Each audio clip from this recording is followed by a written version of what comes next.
निवडून आले आपले देवेंद्र फडणवीसचं सरकार आणि देवेंद्रनी सही केली आणि मला नंतर सांगितलं या इकडं मला घरी बोलवलं म्हणले हो का ही सही मुख्यमंत्र्याच्या करता राहिली होती तुमच्या आबानी तुमची इन्क्वायरी ओपन करण्याच्या करता सही केली की नाही आणि खरंच त्याची सही होती झालं माझी वाटच लागली आणि त्याच्यातनं ती एक फाईल तयार झाली आणि ती फाईल गृह खात्याकडे जाते ह्यांनी त्या फाईलीवर अजित पवारांची ओपन इन्क्वायरी करावी म्हणून सही केली केसाने गाळा कापायचे धंदेत राव आणि मला हेही माहीत नव्हतं नंतर राष्ट्रपती राजवट आली आपण पृथ्वीराज बाबाचा पाठिंबा घेतला काढून सरकार गेलं राष्ट्रपती राजवट त्यावेळेसचे राज्यपाल म्हणले हे फाईलवर मी सही करणार नाही निवडून आलेला मुख्यमंत्री करेल लोकशाही आहे मी असं काही कुणाला हे करणार नाही निवडून आले आपले देवेंद्र फडणवीसचं सरकार आणि देवेंद्रनी सही केली आणि मला नंतर सांगितलं या इकडं मला घरी बोलवलं म्हणले हो का ही सही मुख्यमंत्र्याच्या करता राहिली होती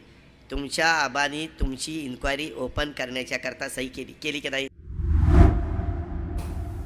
आबांनी माझा केसाने गळा कापला होता असं गंभीर आरोप उपमुख्यमंत्री अजित पवार यांनी तासगावमध्ये बोलताना केला.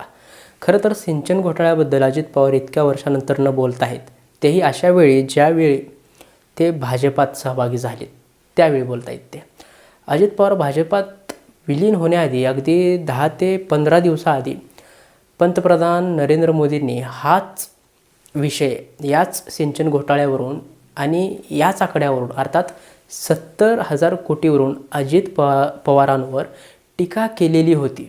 त्यामुळे आकडा 70,000 कोटीचा होता की नाही हा प्रश्न आबांकडे ढकलण्यापेक्षा त्यांनी खरं तर पहिल्यांदा भाजपलाच विचारलं पाहिजे की हा आकडा खोटा होता तर तुम्ही त्याचा वारंवार का उल्लेख त्यावेळेस केलात किंवा करताहेत. पण असं प्रश्न विचारायचं बोलायचं धाडस अजित पवार करतील का हाच खरा प्रश्न उभा राहतो. आता आबा हयात नाहीत तर त्यांच्याबद्दल ते बोलून त्यांच्याकडे या सगळ्या प्रकरणाचं नारळ आबांच्या डोक्यावर फोडून पाहत आहेत असं वाटतं. एकंदरीत त्यांच्याकडे बोट दाखवून या प्रकरणाला एक वेगळं वळण देऊ पाहतायत का हाही प्रश्न उभा राहतो. जर त्यावेळी म्हणजे 2004-05 या काळात आबा हे महाराष्ट्राचे गृहमंत्री होते त्यांच्याकडे हा सिंचनाचा विषय आलेला होता. चौकशीसाठी पाटलांकडे त्या फाईलवरती सही केलेली असेल आणि हो अनेकदा असंही होतं की आपल्याच पक्षाचा व्यक्ती आहे म्हणून त्या व्यक्तीला पाठीशी न घालता जे काही सत्य असेल ते चौकशीतून समोर येऊ देण्यासाठी या कारणासाठी पण आबांनी त्या काळी सिंचन प्रकल्पाच्या चौकशी करता फाईलवर सही केली असेल आणि पाटलांनी चौकशी करता त्यावेळी सही केलीच होती तर तुम्हाला चौकशीची भीती वाटायची काहीच गरज नव्हती. जर तुमची प्रतिमा स्वच्छ होती तर तुम्ही चुकीचं काय केलंच नव्हतं तर साहजिकच चिंता करायची काहीच गरज नव्हती. पण ऐन विधानसभेच्या निवडणुकीतच आबांवर दोषारोप करायची काय गरज पडली. जर तुम्ही काही चुकीचं केलं नाही तर आबांवरती एवढा आत्ताच दोषारोप कशासाठी करताय. आता इथे एक फॅक्ट पहा 70,000 कोटी रुपयांच्या घोटाळ्याचे आरोप झाल्यानंतर कारवाई करण्यासाठी फाईल गृहमंत्रालयाकडे गेली होती. त्यावेळी गृहमंत्री असणारे पाटील यांनी माझी खुली चौकशी करावी असे सांगत फाईलवर सही केली होती. त्यानंतर सरकार गेलं व राष्ट्रपती राजवट लागू झाली. मात्र माझ्या फाईलवर राज्यपालांनी सही केली नाही. सरकार बदललं. 2014 साली देवेंद्र फडणवीस मुख्यमंत्री झाले आणि त्यांनी मुख्यमंत्री म्हणून कारवाई करण्यासाठी माझ्या फाईलवर सही देखील केली. त्यानंतर मुख्यमंत्री देवेंद्र फडणवीस यांनी त्यांच्या बंगल्यावर मला बोलून पाटील यांनीच तुमची खुली चौकशी करावी असा आदेश देत सही केल्याचं आपल्या त्याविषयी मुख्यमंत्र्यांनी म्हणजे फडणवीसांनी अजित पवारांना दाखवलं आणि त्यांचं एक मत व्यक्त केलं. आता या प्रकरणातील गंमत बघा. अजित पवारांना 2014ला मुख्यमंत्री म्हणून त्या सिंचन घोटाळ्याच्या फाईलवर सही करणाऱ्या फडणवीस यांच्याबद्दल राग नाही.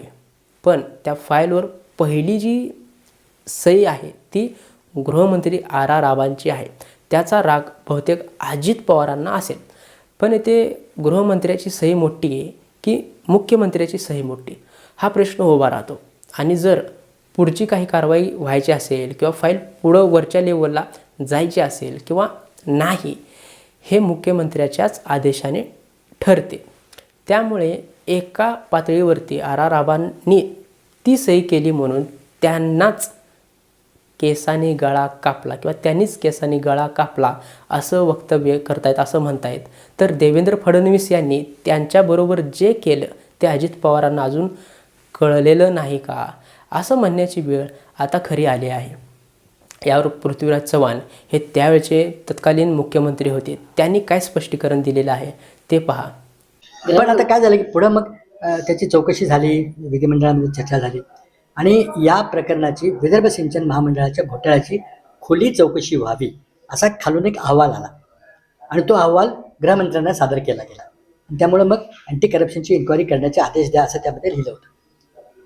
मला नंतर कळलं की गृहमंत्र्यांनी आपल्या स्तरावर ती मान्यता दिली, त्याचा उल्लेख आज तासगावला अजित पवारांनी केलेला आहे. ती फाईल माझ्याकडे आली नाही, त्या फाईलवर माझी कुठलीही सही नाही. त्यामुळं मी सिंचनच्या प्रकरणामध्ये 70,000 कोटी सिंचनमध्ये मी चौकशी लावली नव्हती. नाहक माझा बळी घेतला. 2014ला अजित पवारांनी माझं सरकार पाडलं आणि भाजपच्या राजवटीची मुहूर्तमेढ केली. हे असं वक्तव्य, विधान, स्टेटमेंट पृथ्वीराज चव्हाण यांनी दिलेलं आहे. यावरच शरद पवारांनी काय भाष्य केलेलं आहे इनडायरेक्टली ते पहा. सिंचन घोटाळ्याचा उल्लेख आम्ही कोणी केलेला नव्हता. हा प्रश्न कोणी काढला याची माहिती मी सांगण्याची गरज नाही. पण अस्वस्थ आम्ही एकाच गोष्टीसाठी आहे की महाराष्ट्राच्या राजकारणामध्ये अत्यंत स्वच्छ व्यक्तिमत्व म्हणून ज्यांचा लौकिक होता, उत्तम प्रशासक म्हणून ज्यांचा लौकिक होता, अशा स्वच्छ राजकारणी आणि नेत्याच्या संबंधी आज पुन्हा काहीची उलटी सुलटी चर्चा होणं हे अशोभनीय आहे. हे घडलं नसतं तर आनंद झाला असता. जी व्यक्ती जाऊन 9 वर्ष राहिली आणि ज्यांचा लौकिक संबंध देशामध्ये एक अत्यंत स्वच्छ आणि प्रामाणिक असा नेता आहे, त्या संबंधीची चर्चा आज वृत्तपत्रामध्ये करणं हे योग्य नसतं.